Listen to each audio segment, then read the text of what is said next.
Hello, Facebook. This is Debby Enoe from Teacher Success Coach with another episode on the challenges and triumphs of online or remote teaching during this pandemic with at the Female Educators Roundtable with another of my hosts. This educator is all the way from India. She's going to introduce herself to the listeners. Can you introduce yourself, please? I am Vaishali Chauhan. I came from India. I teach English to the 8th, 9th and 10th class. Okay, what we are looking at, thank you very much. What we are looking at today would be whether or not students take ownership of their learning and whether or not educators feel that being on the online platform, if the students are taking more responsibility for their learning or less responsibility for their learning. What I have discovered from my perspective is a lot of the students are taking less ownership for their learning, and a lot of them are not in tune with it, because some of them still feel that it is they are on holidays. So as a result of that, they are not connecting, they're not coming onto the platform as they ought to. And even those that are actually coming on to the lessons, they are not taking ownership. They feel that one student I actually was connecting with feel that, you know, her parents should be taking responsibility because she doesn't know what to do, and why am I making her do all of this, etc., etc.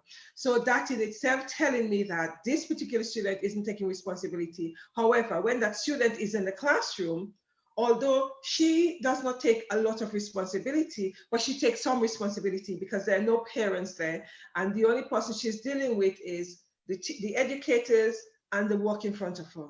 So during those times, she takes a little bit more responsibility. But what I've discovered is on the online platform, a lot of the students are not taking responsibility, as if they get to the stage where they cannot be bothered or they're tired.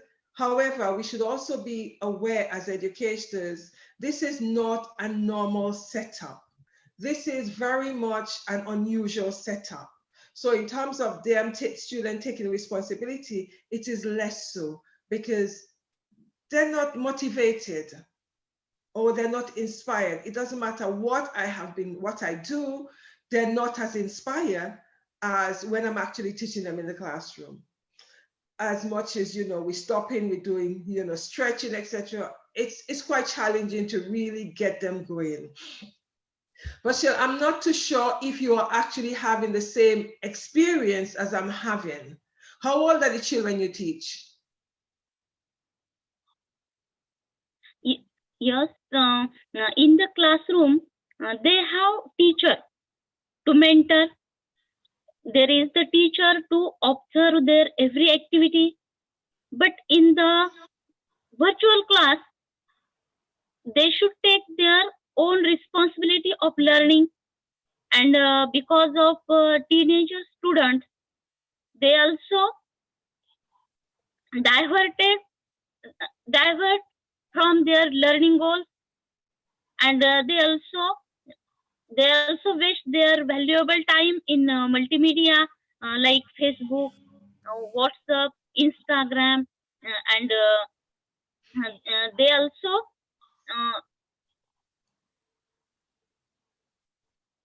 they are not able to achieve their learning goals, and that's why they are diverted from their learning goal and educational goal. And there are two types of students. Some are bright, they take responsibility in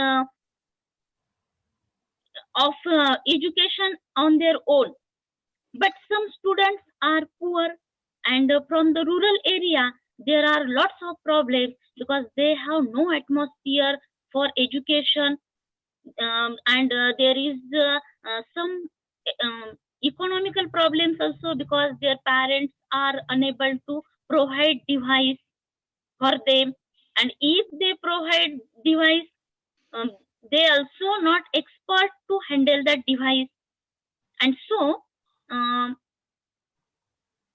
they can't learn themselves. They are unable to take responsibility on their own head, and uh, that's why there are so many problems in virtual learning than the real classroom, because in real classroom there is teacher to help them in their study, and they need, because they are poor in learning, so they need to help them. This is my area's condition. Some students are unable to learn in virtual class. Right. So thank you. So you are saying that one of the reasons why some of them are not taking responsibility is they haven't got a lot of resources. So as a result of that, they cannot connect with what they've got. Also, are you saying to us that because they don't have, there are some economic problems, that's some of the reason why you feel that they're not taking responsibility? Yes, ma'am. Okay, so what do you all do in order to enable them to take some form of responsibility? For example, those that do not have the resources, i.e. those that do not have the computers or the internet connection, how are you supporting them? A, to learn, and B, to take some form of responsibility. So what are you doing to help them along the line?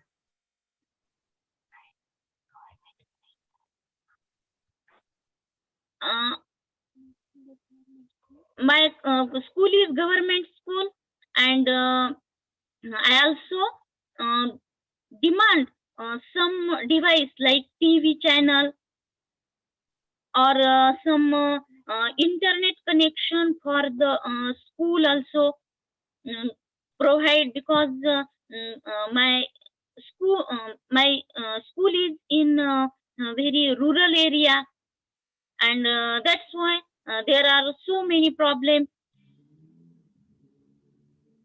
Okay, so your school is in a rural area, so therefore it means that your students are not having any learning at all. Yes, but all the students they don't have device. Okay. Some students have 30 or 40% students have device, and I was taking virtual class, means in Zoom meeting or in online classes, but this is not beneficial for all the students. Some Okay. students are taking benefit. Okay, so how are you helping those students that don't have any resources at all? How are you guys helping them? How are you supporting them? What are you doing for them so they could actually have some form of learning? What are you doing? What are you guys doing for them? I will use school laptop, or there are e-class, but on the TV channel there are also syllabus, and their classes is available on some TV channels also. Okay, so you are saying that the students who are unable to get the information through the online platform, there's some channels on the TV which they're able to get some teaching material from. Even Indian government started that TV channels also, and that are free. Okay, so on the sorry, go ahead. What were you saying? There are some channels like Swayam Prabha channel, and some government teachers, they teach on that channel, and that's why my students get benefit from it also. Okay, okay. Okay, so some students would be on the platform with you as teachers, right, on the Zoom platform, and those that do not have access to internet or the computer, the government have channels which have some syllabus that they're able to access. Yes, Is that what you? Okay, okay, okay. Thank you. You also say that in the classroom, which is really true, that the students have extra support that would support them in terms of taking responsibility for the learning. Whereas on the platform, they do not have this extra support because of their learning disability, etc. So how are you helping them to gain that extra? Because you rightly said that some of the students are not you say some of the students are poor learners, right? yes. And as a result of them being poor learners, they would normally have support in the classroom.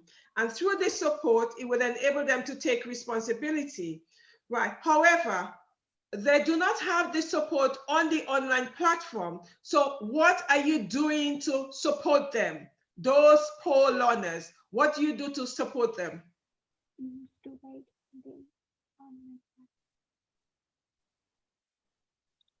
I used to guideline them on online class, but now during the class. But nowadays there is a critical situation because of COVID-19.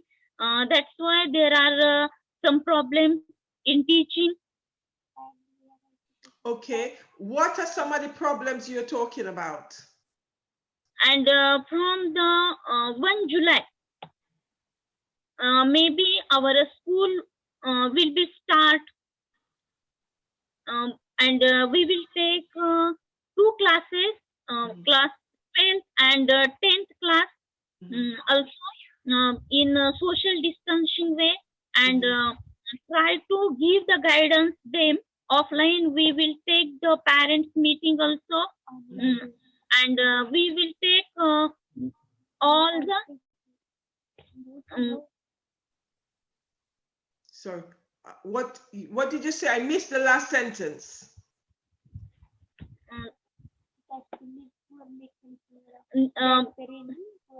There is raining, and that's why the connection, internet connection is poor. Okay, okay. Oh, it's raining. Okay, okay, okay, okay, okay. Okay, well, we just have to try the best we can because, you know, in these countries like the Caribbean, Africa, and India, when it's raining, the internet connection can be quite weak. Yes. Okay. Another thing is. Ma'am, can we pause? Just 1 minute. Okay, okay. Can you switch off your camera, please? And can you switch off your camera, please? Okay. Right. My educator just had to leave because of the poor connection. As I said to you all at the beginning of the session, that we were experiencing some real poor connection because when we started, before we actually came live, she wasn't able to hear me. Because although I was speaking I was repeating myself so many times, but she couldn't hear me. Anyway, we'll just continue. One of the aspects that I actually found was students not taking ownership. The interesting thing about that is in the classroom, some of them don't take ownership anyway because they do not see education as that is for them to take responsibility. A lot of students feel that they are learning for the teachers. It doesn't matter how much you encourage them to take responsibility. Some students just feel that they're not there for themselves, they're for us. However, some of the ways I feel that could be overcome is how the curriculum is structured. Because if students cannot connect with the curriculum, it means that they're not able to learn because they don't see anything there that excites them. So for me, the curriculum needs to be restructured that reflects the student needs. The more it reflects the students' needs, the more the students would connect with it. We also know that most educators are making an assumption here saying we also know. Educators are also aware that the curriculum as it stands now does not prepare students for the world of work, because you still have them do not know how to do basic things like fill in an application form. The basic things like in terms of opening a bank account. Those areas I personally feel that need to be embedded in the curriculum, whether or not it is tutor support or tutorials, whatever we want to call it. The curriculum needs to be more reflective of the students we teach.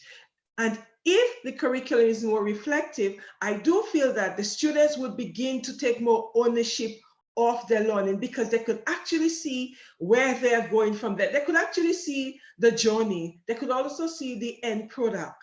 Because right now, a lot of times when we are teaching in the classroom, some students are zoned out. For me, it's kind of unfortunate because I'm a very dynamic teacher. So students cannot fall asleep in my class. Students cannot lapse in concentration in my class, because I feel that I have to do everything in my power to ensure that my students are on task.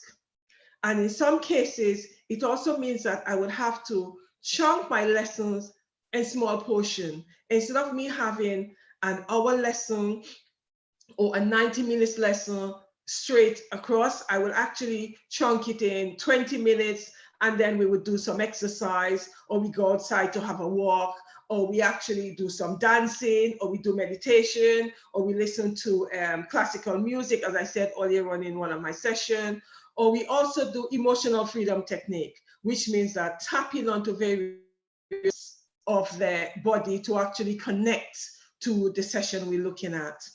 And I do feel that after doing those sessions with my students, they begin to connect. Although some of them still don't take ownership, and I have a hard time getting them to take ownership of their learning. I'm constantly saying to students, this is yours. You need to make it, you need to connect more with your learning, because that is what you are going to have at the end of the session or at the end of your school years. So you need to own it. So it's a matter of we actually training students to take ownership of their learning, so that they begin to feel that it is theirs, that this is part of what they are going to do. But that could only be done, I feel, by the curriculum being reflective of the individual students. And if the curriculum is not reflective, there is no way they're going to take ownership, because they don't feel it belongs to them. People take ownership of situation or things when they feel that it belongs to them. If they feel that it does not belong to them, there is no point in them actually taking ownership. And that is how I feel the curriculum fail the students, because they do not feel that that curriculum, they're able to have any part of it. This is even more so for ethnic minority students, because they feel separated from the curriculum. Because I myself, when I was a student, at school and then later in university, etc., you feel disconnected because you cannot be, it doesn't reflect who you are. And that is a real issue, which I feel really need to be addressed. Because, for example, when I'm actually teaching some of my subjects like psychology, sociology, etc., students cannot take ownership because they cannot see how they're connecting to these theorists. Because some of them would say to me, oh, miss, these people lived long, long ago. And although some of the things, the areas we're looking at are very relevant to today, they still don't find that it connects with them. So as a result of that, we cannot expect students to take ownership of things that they don't feel belong to them and they don't feel a part of. This is even more stressful being on the online platform, because we are actually teaching students on a screen, and it's the students and the educators. Whereas in the classroom, as I keep repeating, you could actually, make eye contact, you could actually, negotiate around the classroom. You could actually walk around the classroom. You could connect with your students. You could stand next to them, you know, and you're going to say to them, okay, well, you need to take responsibility for your learning and you need to take ownership, because where are your pencils? Where are your pens? Where are your books, etc.? So all of these are also part of taking ownership. Whereas on the online platform, students are coming with nothing. They just come in and sitting there and becoming like sponges, you know, to absorb things that's coming from us. So which means that we are not having a dialogue because they don't feel connected. And it could be very, very frustrated for the educators and sometimes for the students. You know, one of the other things I constantly have in some of my classroom, I noticed that more so with the younger children, they are coming to classes without a pen, they're coming without paper, they're coming out without their textbooks, which they've been lent from the school, so they should be coming back to school with the textbook, because they don't feel that there is any point. One student said to me, "Oh, Miss, what's the point of me coming with my books? There's no point in all of that because the lessons are boring anyway." You know, the sad thing about it is some of the lessons which students are telling me are boring, I am covering those lessons for someone else. So I'm not too sure how they were taught to begin with, or what emphasis the educators have put upon the resources the students need to be bringing to lessons. Because one of the frustrating things for me as an educator, when I actually go into a classroom, and the last week before COVID, I was covering quite a lot of lessons. They were not my specialist subjects. I was covering some areas. Some of them were my specialist subject, but they were not my regular students. And one of the frustrating things is when I go to the classroom is I'm saying to them, okay, take your books out and get your pens and your pencil, whatever, for us to start working.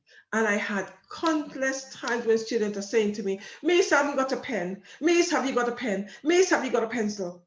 Those situations I find so very, very frustrating, because I constantly say to the student, you are coming to classes and I expect you to come with all the tools for the job.